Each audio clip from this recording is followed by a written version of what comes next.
اب آیا حکمت صحابی یا حکمت خلیفہ راشد.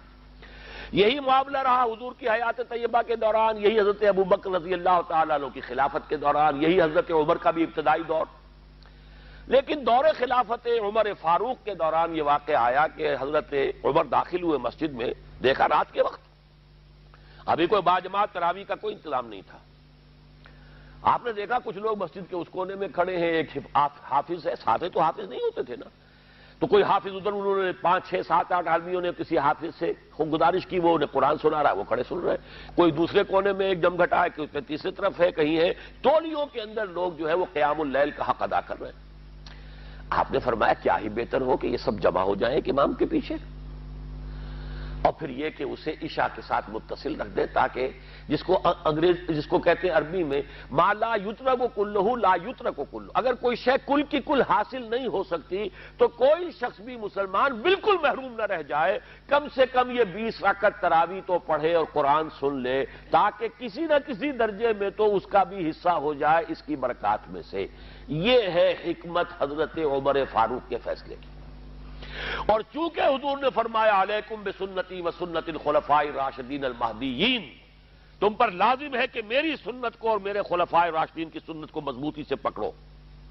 یہ وجہ ہے کہ فقہائے اربعہ جو ہیں ہمارے، وہ سب کے سب اس کو واجب کے درجے میں رکھتے ہیں، اس لیے کہ یہ فیصلہ حضرت عمر کا ہے. عمر خلیفہ راشد ہیں رضی اللہ تعالی عنہ. لہذا یہ نظام بن گیا تراویح کا. اب میں اس کی نفی نہیں کر رہا، لیکن جو شخص سمجھتا ہے کہ اس سے اصل حکمت اور غرض و غایت پوری ہو گئی، وہ مغالطے میں مبتلا ہے. یہ تو علی الاقل کم سے کم اس درجے میں کہ ہر مسلمان کم سے کم اس درجے تک تو جو ہے وہ کچھ نہ کچھ حظ حاصل کر ہی لے، اور وہ اس سے محروم نہ ہو بالکل ہی.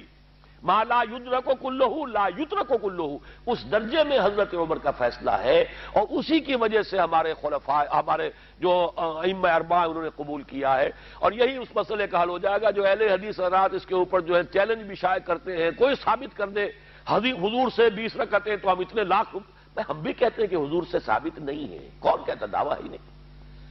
یہ تو حضرت عمر کا فیصلہ ہے. حضرت عمر کا فیصلہ، خلیفہ راشد کا فیصلہ، اس کو امت نے قبول کیا ہے، لہذا وہ نظام ہے، رہے گا. اور یہی جو ہے آپ کو معلوم ہے، حالانکہ یہاں اکثریت جو ہے وہاں پر وہ اہل حدیث حضرات کی ہے سعودی عرب میں، حرمین میں وہی 20 رکعت تراویح ہوتی ہے. اس لیے کہ وہ ان کا جو آفیشل مسلک ہے وہ مسلک حنبلی ہے، حنفی نہیں ہے. تو حنبلی مسلک میں بھی یہی ہے، شافعی میں بھی یہی ہے، مالکی میں تو 36 تک کی روایتیں موجود ہیں، 36 رکعت. لیکن یہ ہے کہ یہ ہے وہ 20 رکعت تراویح کا معاملہ. اس کی نفی میری بات سے نہ سمجھ لیجئے گا، وہ ٹھیک ہے، حضرت عمر کا فیصلہ ہے. پھر یہ کہ یہ آسان ترین ہے کہ عشاء کے ساتھ ہی متصل پڑھ لی. اور آج تو ہماری نیند کا کوئی حصہ اس میں جاتا ہی نہیں، کون سوتا ہے اس سے پہلے سوال ہی پیدا نہیں ہوتا. لیکن یہ جو کہہ رہے ہیں کہ قرآن کہے گا میں نے اسے نیند سے روکے رکھا، اس کا حق کہاں ادا ہوا؟ اس کا حق تو ادا ہوگا کہ تہائی ورنہ نصف شب کے لگ بھگ آپ جاگے قرآن کے ساتھ. اب سمجھئے اس کی غرض و غایت کیا ہے. اگر قرآن رمضان کا یہ دوگنا پروگرام سامنے آ گیا، اصلاً جو مطلوب ہے دن بھر کا روزہ اور رات کے اکثر حصے کا کم سے کم نصف شب جو ہے اس میں جاگنا قرآن کے ساتھ، اب اس کی جو حکمت اور غرض و غایت ہے وہ بھی اب آپ 2 درجوں میں سمجھئے. رمضان کا اب 2 اچھا پروگرام. دن میں روزہ رکھو، اس روح کو مزمحل کرو. اس روح کو مزمحل کرو گے، اس میں جسم کو مزمحل کرو گے، حیوانی وجود کو، تو ہی اس روح کو کچھ ریلیف ملے گا. بھاری بوجھ کسی کے قدموں میں پڑا ہوا ہے، وہ کیسے اوپر اٹھے گا؟ ذرا اس کے نیچے جو وزن ہے، لنگر بھاری ہے جہاز کا، کیسے چلے گا؟ لنگر تو اٹھاؤ. تو اس طریقے سے وہ ذرا بوجھ سے اس کو تھوڑا سا ریلیف دو. رات کو کھڑے ہو جاؤ، اب اپنی روح پر نازل کرو اللہ کے کلام کو. تیرے ضمیر پہ جب تک نہ ہو نزول کتاب، گرہ کشا ہے نہ راضی نہ صاحب کشاف.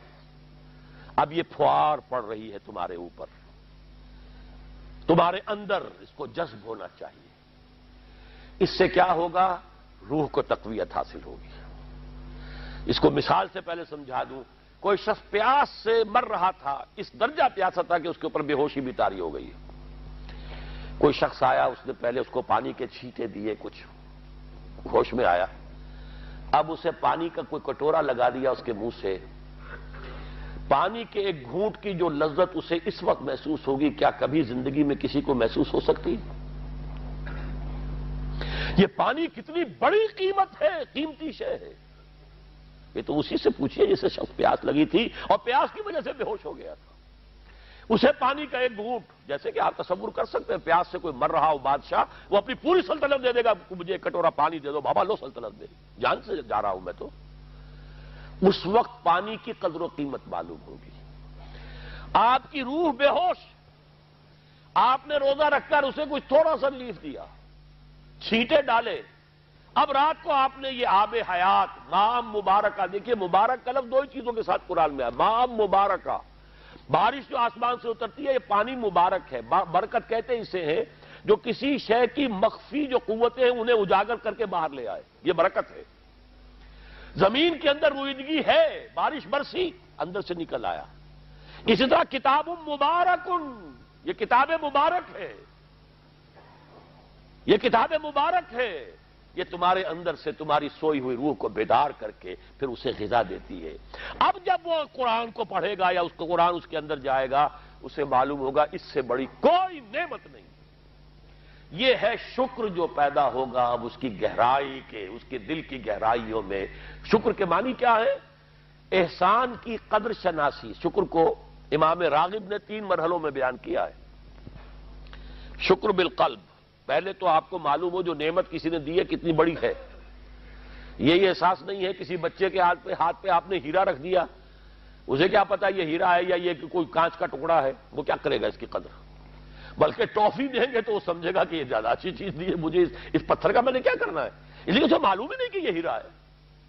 جب تک کسی نعمت کی قدر و قیمت کا احساس نہ ہو، اس کے متناسب پروپورشنیٹ شکر آپ کر ہی نہیں سکتے۔ پھر آپ کو زبان سے شکر ادا کرنا ہے۔ الحمدللہ الذی انزل علی عبدہ الکتاب، یہ زبان سے شکر ادا کیجیے۔ پھر اس کا شکر کا حق ادا کرنا ہے، اس نعمت کو استعمال کرنا ہے۔ اگر نعمت لا کے رکھ دی تو بھی یہ ناشکری ہے۔ کسی بچے کو لا کر کسی اس کے والد نے کتاب دی بڑی عمدہ، اور وہ بڑا مہذب بچہ ہے، تھینکس ڈیڈ یا ڈیڈی، اس نے شکریہ ادا کر دیا، پھر کتاب جا کے جو رکھی کبھی کھول کے دیکھا ہی نہیں، تو ناشکری کر رہا ہے یا شکر کر رہا ہے؟ زبان سے تو شکر ادا کیا تھا تو ناشکری کر رہا ہے، لاقدری کر رہا ہے، اس نے اس کو پڑھا ہی نہیں۔ قرآن کا شکر کیا ہوگا؟ وہ میرا کتابچہ جو ہے مسلمانوں پر قرآن مجید کے حقوق، اگر وہ سمجھیں گے، جو کہ میری اس پوری دعوت قرآنی کی جڑ اور بنیاد ہے۔ 2 چھوٹے چھوٹے کتابچے، ایک 67 میں لکھا تھا، اسلام کی نشأت ثانیہ کرنے کا اصل کام، یہ اسلام کی ریوائول کیسے ہوگی، اس کی شرط لازم کیا ہے، اصل کام کیا ہے۔ ہم نعرے لگانے پر آ گئے ہیں، جلوس نکالنے پر آ گئے ہیں، ہم یہ کر رہے ہیں، ہم وہ کر رہے ہیں، تلواریں بھی اٹھا لی ہیں، گولیاں بھی کھا رہے ہیں، جانیں بھی دے رہے ہیں، اصل کام نہیں کر رہے۔ وہ اصل کام کیا ہے؟ یہ سن 67 کی میری تحریر ہے، اسلام کی نشأت ثانیہ کرنے کا اصل کام۔ اور پھر سن 68 کی میری 2 تقریریں تھیں، جب میں نے جمعے کا خود خطاب کیا تھا مسجد خضرہ سمن آباد میں، مسلمانوں پر قرآن مجید کے حقوق۔ اس کو مانو جیسے کہ ماننے کا حق ہے، اس کو پڑھو جیسے کہ پڑھنے کا حق ہے، اس کو سمجھو جیسے کہ سمجھنے کا حق ہے، اس پر عمل کرو جیسے کہ عمل کا حق ہے، اور اسے 4 دانگے عالم میں پھیلاؤ۔ یہ تمہارے پاس امانت ہے محمد رسول اللہ صلی اللہ علیہ وسلم کی۔ بلغوا عنی ولو آیۃ، پہنچاؤ میری جانب سے ایک ہی آیت پہنچاؤ۔ کس نے فرمایا؟ محمد رسول اللہ نے۔ مفشو ہو، عام کرو، اسے پھیلاؤ۔ 5 حقوق ہیں مسلمان پر، لیکن یہ سارے حقوق کب ادا ہوں گے؟ جب قرآن کی نعمت کی قدر ہو جائے گی، معلوم ہو کہ یہ کوہ نور ہیرا ہے، یہ کوئی کانچ کا ٹکڑا نہیں ہے، کوہ نور ہیرا ہے، تب معلوم ہوگا اس کی کتنی حفاظت آپ کریں گے، جس نے دیا ہے اس کا کتنا شکر ادا کریں گے، پھر یہ کہ اسے کیسے سنبھال کر رکھیں گے۔ لیکن یہ کہ اگر قرآن کا شکر ہی نہیں ہے، قرآن کی نعمت کا احساس ہی نہیں، ہوا خیر مما یجمعون، یا ایھا الناس قد جاءتکم موعظۃ من ربکم وشفاء لما فی الصدور وہدی وبشریٰ للمؤمنین۔ ہدی ورحمۃ للمؤمنین قل بفضل اللہ وبرحمتہ فبذلک فلیفرحوا هو خیر مما یجمعون۔ دنیا میں انسان جو کچھ جمع کرتا ہے، جائیداد، مال، دولت، ہیرے جواہرات، زیورات اور کوئی اینٹیکس، کوئی جو ہے وہ ڈیکوریشن پیسز، جو کچھ، ان سب سے زیادہ قیمتی شے یہ قرآن ہے۔ لیکن اس کا احساس کب ہوگا؟ جب روح بیدار ہو جائے گی، جب وہ چکھے گی قرآن کو، جس کو میں کہا کرتا ہوں کہ ایمان حقیقی کیسے حاصل ہوتا ہے قرآن سے؟ جب قرآن کو سنتے ہوئے انسان جھوم جائے، اس کے اندر کوئی شے سمپیتھیٹک وائبریشن میں آ جائے، اسے کہے کہ ہاں یہی ہے، جہاں سے میں خود آیا ہوں وہیں سے یہ کلام آیا، جہاں سے میری روح آئی ہے وہیں سے یہ کلام آیا۔ اب یقین پیدا ہوا۔ اس کو اقبال نے کہا ہے باطنی تجربہ۔ ایک تجربہ وہ ہے جو ہم دیکھ رہے ہیں آنکھوں سے، سن رہے ہیں کانوں سے، چھو رہے ہیں اپنے ہاتھ سے، سونگھ رہے ہیں ناک سے، اور ٹیسٹ کر رہے ہیں اپنے جو ٹیسٹ بڈز ہیں منہ کے، یہ ہمارا ایکسٹرنل ایکسپیرینس ہے۔ لیکن ایک انٹرنل ایکسپیرینس ہے۔ ساری جو بحث اٹھائی ہے علامہ اقبال نے ریکنسٹرکشن پر، اس کا بنیادی نقطہ یہ ہے کہ انٹرنل ایکسپیرینس بھی اس ایکسٹرنل ایکسپیرینس کی طرح بلکہ اس سے زیادہ بڑھ کر قابل اعتماد ہے۔ یہ ہے انٹرنل ایکسپیرینس۔ لعلکم تشکرون، تو یہ تو پہلی منزل طے ہوئی ہے ابھی صوم رمضان، صیام و قیام رمضان کا پہلا حاصل کیا ہوگا؟ وَلَعَلَّكُمْ تَشْكُرُونَ، تاکہ تم اس قرآن کی عظمت سے واقف ہو جاؤ، تاکہ تمہیں اس پر اس کی جو وقت ہے، قدر و قیمت ہے، اس کا انکشاف ہو جائے۔ اب اگلا مرحلہ آئے گا۔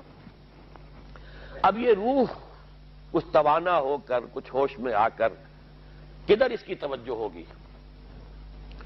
کل شیء یرجع الی اصلہ، ہر شے اپنی اصل جڑ کی طرف رجوع کرتی ہے۔ ہمارا حیوانی وجود زمین کی طرف جاتا ہے۔ یہ سورہ اعراف میں جو کہا بلعام بن باورا کے بارے میں، وَلَكِنَّهُ أَخْلَدَ إِلَى الْأَرْضِ، زمینی خواہشات ہی کے چکر میں آپ ہیں تو گویا کہ آپ زمین میں دھسے جا رہے ہیں۔ روح بیدار ہوگی تو کدھر متوجہ ہوگی؟ اپنے مرکز کی طرف مائل پرواز تھا حسن۔ بڑا پیارا مصرع ہے، اگلا مصرع میں نہیں پڑھتا، لیکن یہ کہ یہ اپنے مرکز کی طرف، اپنے منبع اور سرچشمے کی طرف، کہاں سے آئی یہ روح؟ امر ربی، یہ ادھر متوجہ ہوگی۔ ہم پڑھا کرتے تھے اپنے ہائی اسکول کے زمانے میں، تو جو صبح پریئرز ہوتی تھی اس میں خاص نظم تھی، مجھے یہ معلوم نہیں شاعر کون ہے۔ مجھ کو ہے تیری جستجو، مجھ کو تیری تلاش ہے، خالق میرے کہاں ہے تو، مجھ کو تیری تلاش ہے۔ اب آپ دیکھیے پورے مذاہب کی تاریخ میں انسان کہاں کہاں گیا ہے خدا کو ڈھونڈنے کے لیے۔ کوئی برف پوش چوٹیوں کے اوپر جو ہے تپسیا میں لگا ہوا ہے، کیوں؟ رب کا قرب حاصل کرنے کے لیے نا، پرماتما سے لو لگانے کے لیے۔ وہ غاروں میں ہے، تپسیا اور ریاضتیں کر رہا ہے، کوئی صحراؤں میں گیا ہے، گوتم بدھ کہاں کہاں گیا ہے، کہاں کہاں گیا ہے، کچھ آپ کو اندازہ ہی نہیں۔ انسان اس کے اندر کوئی شے ہے جو کسی کو تلاش کر رہی ہے۔ میرے اندر ہی وہ شے بھی ہے جو مجھ سے کہتی ہے کہ کچھ کھانا ڈالو اس منہ کے اندر، اس پیٹ میں ڈالو، ہے وہ بھی میرے اندر شے۔ ان لنفسک علیک حقا، یقیناً تمہارے نفس کا بھی تم پر حق ہے۔ میرے اندر ہی کوئی شے ہے جو کچھ اور شے چاہتی ہے، کچھ اور چیز کی متلاشی ہے، وہ کسی اور شے کے عشق میں ہے۔ یہ دوسری بات ہے، اسے ہم نے سلا رکھا ہے لوریاں دے دے کے، تھپک تھپک کر۔ ہم تو اپنے جسم کی طرف متوجہ ہیں، لہذا ہمیں وہ پیاس محسوس ہی نہیں ہوتی کہ یہ بھی واقعی میرے اندر کوئی پیاس ہے۔ روح بیدار ہوگی تو وہ پیاس جو اس کے اندر اب پیدا ہوئی ہے وہ کدھر متوجہ ہوگی؟ اپنے پروردگار کی طرف۔ یہ ربط ہے اگلی آیت کا، آپ پڑھیے وَإِذَا سَأَلَكَ عِبَادِي عَنِّي فَإِنِّي قَرِيبٌ۔ جب یہ روح بیدار ہو کر اپنے مرکز کی طرف متوجہ ہوگی، اپنے منبع اور سرچشمے کی طرف متوجہ ہوگی، اپنے مبدا کی طرف متوجہ ہوگی، تو اے میرے نبی صلی اللہ علیہ وسلم، جب میرے بندے آپ سے میرے بارے میں پوچھیں، فَإِنِّي قَرِيب، انہیں بتا دیجئے میں قریب ہی ہوں، کہیں دور نہیں ہوں۔ اس کی رگے جاں سے بھی زیادہ قریب ہے۔ ہم قریب ہیں، جب چاہو ہمیں پکارو، جب چاہو دعا کرو، جب چاہو باریابی حاصل کر لو۔ ہم تو مائل میں کرم ہے، کوئی سائل ہی نہیں۔ ہم تو ہر روز رات کے آخری گھڑیوں میں سمائے دنیا تک نزول فرماتے ہیں، اور ہماری طرف سے پکارنے والا پکارتا ہے حل من مستغفر فاغفر لہ، ہے کوئی استغفار کرنے والا کہ میں اسے بخش دوں؟ ہے کوئی مانگنے والا حل من سائل فاعطیہ، ہے کوئی مانگنے والا جسے میں دوں؟ تم سوئے ہوتے ہو، ہم تو غافل نہیں، تم غافل ہو، متوجہ تو ہو، آؤ تو صحیح ہماری طرف۔ حدیث قدسی میں آیا ہے میرا بندہ میری طرف چل کر آتا ہے، میں دوڑ کر آتا ہوں، وہ پالش بھر آتا ہے، میں ہاتھ بھر آتا ہوں، میرا بندہ میرا ذکر اپنے دل میں کرتا ہے، میں اپنے جی میں اس کا ذکر کرتا ہوں، یاد کرتا ہوں اسے، اور میرا بندہ اگر کسی محفل میں میرا ذکر کرتا ہے میں اس سے بہت اعلیٰ محفل میں اس کا ذکر کرتا ہوں، ملائے اعلیٰ کی محفل میں ذکر کرتا ہوں۔ یہ حدیث کے الفاظ ہیں کہ نہیں؟ تو تم غافل ہو بھائی ہم سے، ہم تو غافل نہیں۔ اغیب و ذو اللطائف لا یغیب وارجو ہو رجال لا یخیب، میں غائب ہو جاتا ہوں، وہ تو غائب ہونے والی ہستی ہی نہیں ہے، ہر آن موجود، ہوا معکم اینما کنتم، وَإِذَا سَأَلَكَ عِبَادِي عَنِّي فَإِنِّي قَرِيبٌ أُجِيبُ دَعْوَةَ الدَّاعِ إِذَا دَعَانِ فَلْيَسْتَجِيبُوا لِي۔ لیکن اب آئی بات اصل، یہ دو طرفہ بات ہوگی، مجھ سے دعا کرو، کسی وقت کی پابندی نہیں، کسی جگہ کی پابندی نہیں، ناپاکی کی حالت میں ہو تب بھی دعا کر سکتے ہو، میری کتاب کو ہاتھ مت لگانا، مجھ سے دعا کر سکتے ہو، دعا میں کوئی پابندی نہیں، لیٹے مانگو، بیٹھے مانگو، ناپاکی میں مانگو، پاکی میں مانگو، جب چاہو مانگو مجھ سے، دعا میں کوئی خدغن نہیں، اور جہاں پکارو گے there and then I will listen to you and I will grant your prayers. اجیبو جو ہے، اجیبو دونوں معنی، جواب دینا اور قبول کرنا، اجابت استجابت دونوں کا ایک ہی مفہوم ہے، جواب دینا اور قبول کرنا۔ اجیب دعوت الداعی اذا دعان، میں تو ہر پکارنے والے کی پکار کو سنتا ہوں، قبول کرتا ہوں جب بھی وہ مجھے پکارتا ہے، لیکن فلیستجیبوا لی، میرا بھی تو کہنا مانو، چاہیے کہ یہ بھی میرا کہنا مانے، مجھ سے محبت کریں، مجھ سے لو لگائیں، میرے دین کے لیے اپنے آپ کو وقف کریں، ان صلاتی و نسکی و محیای و مماتی للہ رب العالمین، میرے باغیوں کے خلاف بغاوت کرے، میرے دین کا جھنڈا اونچا کرے، یہ سارے احکام ہے کہ یہ قرآن میں۔ قاتلوہم، جیسا کہ میں نے آپ کو بتایا اگلے ہی رکوع میں قتال کا حکم آ رہا ہے، اب وہ گھوڑوں کو روزہ رکھواتے تھے، بتا دیا یہ روزہ تمہیں کس لیے رکھوایا جا رہا ہے، اگلے ہی رکوع کے اندر حکم ہے، قاتلوا فی سبیل اللہ الذین یقاتلونکم وقاتلوہم حتی لا تکون فتنۃ ویکون الدین للہ، اللہ کے لیے دین ہو جائے، پورا کا پورا نظام اللہ کے تابع آ جائے، اس کے لیے پہلے دعوت دو، محنت کرو، جد و جہد کرو، اس دعوت کے نتیجے میں جمعیت فراہم کرو، جب جمعیت اتنی ہو جائے کہ پھر اس باطل نظام کے خلاف بغاوت کر سکو تو کرو بغاوت، اگر باطل نظام کے خلاف بغاوت نہیں کرتے ہو تو پھر ہم سے بغاوت ہے تمہاری، پہلے ذہنی بغاوت ہے، آپ ڈس اون کیجئے ذہنی اعتبار سے، نفسیاتی اعتبار سے، میں اس نظام کو نہیں اون کرتا، ریکنسائل نہ کیجئے اس کے ساتھ، کوئی تعاون نہ کیجئے اس کے ساتھ، کوئی چاکری اور ملازمت نہ کیجئے اس کی، تن من دھن لگائیے اس نظام کو بدلنے کے لیے، چاہے ابھی وہ دعوت کے مرحلے میں ہے، لوگوں کو تیار کیا جا رہا ہے، تربیت دی جا رہی ہے، تزکیہ کیا جا رہا ہے، لیکن ہدف کیا ہے؟ تاکہ اللہ کا دین غالب۔ فَلْيَسْتَجِيبُوا لِي، میرا بھی تو کہنا سنیں اور مانیں، میں جہاد کا حکم دیتا ہوں تو جہاد کریں، میں اقامت دین کا حکم دیتا ہوں اقیم الدین تو اس کے لیے کھڑے ہو جائیں، میں قتال کا حکم دوں تو قتال کریں۔ فَلْيَسْتَجِيبُوا لِي وَلْيُؤْمِنُوا بِي، اور مجھ پر ہی اپنا ایمان پختہ رکھیں، توکل کریں تو مجھ پر کریں، محبت کریں تو مجھ سے کریں، راضی رہے تو میری تقدیر پر راضی رہے، توکل ہو، راضی برضائے رب ہو، اطاعت ہو، جب تک یہ ساری چیزیں اللہ کے لیے نہ ہو جائیں۔ والذین آمنوا اشد حبا للہ، اصل میں تو مومن وہ ہوتے ہیں جو سب سے بڑھ کر شدید ترین محبت اللہ سے کرتے ہیں۔ قل ان کان آباؤکم وابناؤکم وَإِخْوَانُكُمْ وَأَزْوَاجُكُمْ وَعَشِيرَتُكُمْ وَأَمْوَالٌ اقْتَرَفْتُمُوهَا وَتِجَارَةٌ تَخْشَوْنَ كَسَادَهَا وَمَسَاكِنُ تَرْضَوْنَهَا أَحَبَّ إِلَيْكُم مِّنَ اللَّهِ وَرَسُولِهِ وَجِهَادٍ فِي سَبِيلِهِ فَتَرَبَّصُوا حَتَّىٰ يَأْتِيَ اللَّهُ بِأَمْرِهِ وَاللَّهُ لَا يَهْدِي الْقَوْمَ الْفَاسِقِينَ۔ اے نبی ان سے کہہ دیجئے اگر تمہیں اپنے باپ، اپنے بیٹے، اپنے بھائی، اپنے اسپاؤسز، بیوی کے لیے شوہر، شوہر کے لیے بیوی، اور رشتہ دار، اور تمہارے وہ مال جو تم نے بڑی محنت سے جمع کیے ہیں، تمہارے وہ کاروبار جن کا تمہیں اندیشہ ہوتا ہے کہ کساد بازاری نہ ہو جائے، کہیں پر جو ہے ریسیشن نہ آ جائے، اور تمہارے وہ مکان اور محلات جو تم نے بنائے ہیں، اگر یہ 8 چیزیں محبوب تر ہیں اللہ سے اور اس کے رسول سے اور اس کی راہ میں جنگ کرنے سے، جہاد سے، تو جاؤ دفع ہو جاؤ، بیٹھو وہاں یہاں تک کہ ہم اپنا فیصلہ سنا دیں۔ اور اللہ ایسے فاسقوں کو، ایسے ناہنجاروں کو ہدایت نہیں دیتا۔ یہ ہے قرآن، آیت نمبر 24 سورہ توبہ۔ فَلْيَسْتَجِيبُوا لِي وَلْيُؤْمِنُوا بِي لَعَلَّهُمْ يَرْشُدُونَ۔ اب وہ لفظ آ گیا رشد۔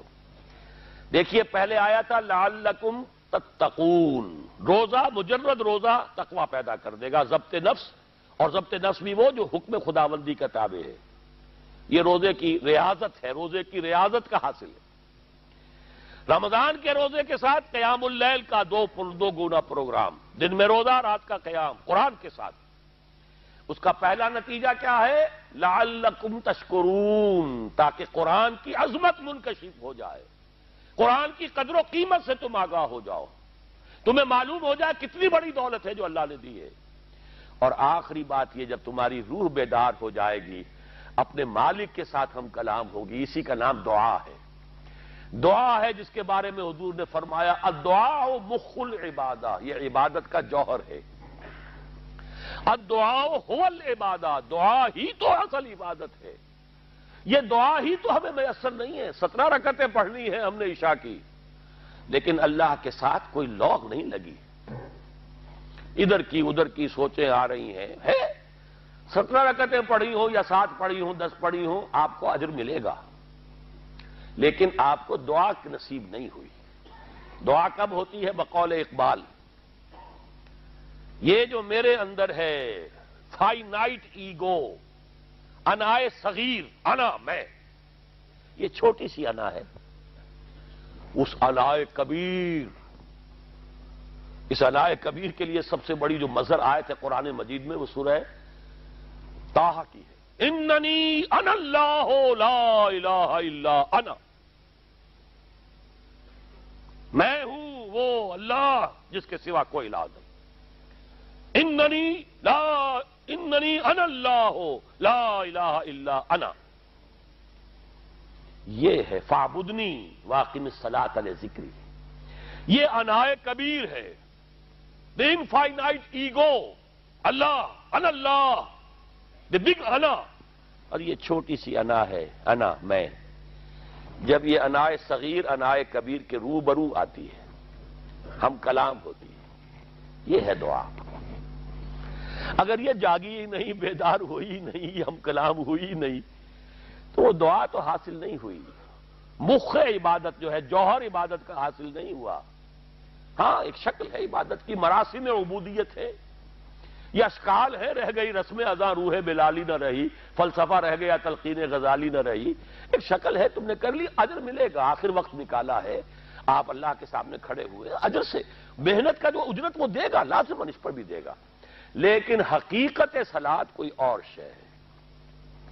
اسی لیے کہا محمد الرسول اللہ نے صلی اللہ علیہ وسلم الصلاۃ معراج المومنین، اہل ایمان کے لیے یہ معراج کے درجے کی شے ہے۔ معراج میں مکالمہ ہوا تھا نا، التحیات للہ والصلوات والطیبات، یہ حضور نے فرمایا السلام علیکہ ایھا النبی ورحمۃ اللہ وبرکاتہ، کس نے کہا؟ اللہ نے فرمایا السلام علینا وعلی عباد اللہ الصالحین، حضور نے فرمایا اس سلامتی میں تمام اللہ کے نیک بندوں کو شامل کر رہا ہوں، سلامتی مجھ پر بھی ہو اور تمام اللہ کے نیک بندوں۔ یہ مکالمہ ہے، مخاطبہ ہے۔ جب تک یہ مکالمے اور مخاطبے کی شکل نہیں، اگر وہ انائے صغیر جاگی ہی نہیں، سوئی ہوئی ہے، بے ہوش ہے، پڑی ہوئی ہے، سسک رہی ہے یا مر چکی ہے، روح مر بھی جاتی ہے، جسم زندہ ہے، روح مر چکی ہے، جسم جان کے ساتھ زندہ ہے، حیوان انسان زندہ ہے، انسان مر چکا ہے۔ اس لیے قرآن کہتا ہے نبی یہ مردہ ہے، اموات غیر احیاء، یہ نہیں سنتے ہیں، یہ آپ کو سمجھتے ہیں آپ کے یہ بڑے غور سے سن رہے ہیں، نہیں سن رہے، یہ تو مردہ ہے، روحانی طور پر مردہ ہے، ان کی روح مر چکی ہے، یہ تو حیوان رہ گیا ہے زندہ، صرف یہ چلتے پھرتے مقبرے ہیں، یہ چلتے پھرتے تعزیے ہیں، اس کے سوا کچھ نہیں۔ یہ ابو جہل کون ہے اور ابو لہب کون ہے؟ یہ حیوان ابو جہل ہے اور حیوان ابو لہب ہے۔ ظاہر بات ہے کہ آنکھ تو کتے کی بھی ہے اور بلی کی بھی ہے، اور کان کتے کے بھی ہے، بلی کے بھی ہے۔ کتا بھی دیکھ کر گاڑی آ رہی ہے تو اپنے آپ کو بچاتا ہے، تم نے بچا لیا تو کون سا بڑا کمال کیا۔ وہ اندر کا انسان مر چکا ہے، یہ انسان اندر کا روحانی وجود یا مر چکا ہے یا سسک رہا ہے یا دبا ہوا ہے، بے ہوش ہے۔ یہ بیدار ہو اور ہم کلام ہو، افلاک سے آتا ہے نالوں کا جواب آخر، کرتے ہیں خطاب آخر، اٹھتے ہیں حجاب آخر، آتا ہے، اللہ جواب دیتا ہے۔ اجیب دعوت الداعی اذا دعان، روحانی کان کھلے ہو تو تم جواب سنو گے، ان کانوں سے نہیں سنو۔ وہی جب محمد پر آئی تھی ان کانوں سے نہیں آئی تھی، وہ دل پر اتری تھی براہ راست۔ فَإِنَّهُ نَزَّلَهُ عَلَىٰ قَلْبِكَ، ان کانوں کا ان آنکھوں کا سوال نہیں ہے، وہ دل پر براہ، روح محمدی پر، یہ روح، اسی لیے وہی کو بھی روح کہا گیا ہے، لانے والا بھی روح، اور روح الامین جس پر لایا گیا وہ بھی روح محمدی جس کا مسکن ہے قلب محمدی، اور جو لائی گئی وہ بھی روح ہے۔ وَكَذَلِكَ أَوْحَيْنَا إِلَيْكَ رُوحًا مِّنْ أَمْرِنَا، یہ قرآن ہم نے نازل کیا، ایک روح ہے اے محمد جو آپ پر نازل کیا۔ مَا كُنْتَ تَدْرِي مَا الْكِتَابُ وَلَا الْإِيمَانُ، اس سے پہلے تو آپ کو کچھ پتہ نہیں تھا، کتاب کیا، شریعت کیا، ایمان کیا، وَلَٰكِنْ جَعَلْنَاهُ نُورًا، ہم نے اس قرآن کو نور بنا کر آپ پر اتارا ہے۔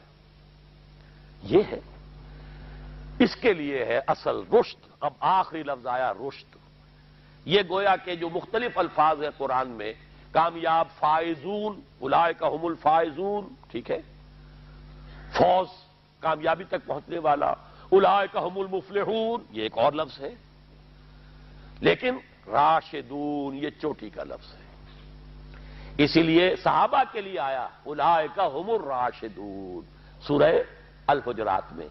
اسی لیے انسانوں میں سے نبیوں کے بعد سب سے اونچے چوٹی کے انسان ابو بکر، عمر، عثمان، علی، ان کے لیے آیا خلفاء الراشدون، علیکم بسنتی وسنت الخلفاء الراشدین۔